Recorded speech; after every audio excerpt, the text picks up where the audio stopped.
പ്രിയമുള്ളവരെ,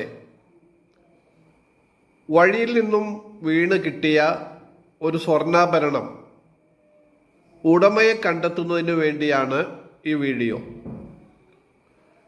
കഴിഞ്ഞ 4/10/2025 ശനിയാഴ്ച ഉച്ചക്ക് ആനമങ്ങാട് സർവീസ് സഹകരണ ബാങ്കിന് സമീപമുള്ള ATM കൗണ്ടറിൻ്റെ സമീപം വച്ച് ഒരു സ്വർണ്ണാഭരണം വീണ് കിട്ടിയിരുന്നു. ആ കിട്ടിയ വിവരം ഉടമയെ കണ്ടെത്തുന്നതിന് വേണ്ടി ഞാൻ 4 ദിവസം മുമ്പ് ഒരു ടെക്സ്റ്റ് മെസ്സേജ് വ്യാപകമായി എൻ്റെ ഗ്രൂപ്പുകളിൽ ഇട്ടിരുന്നു.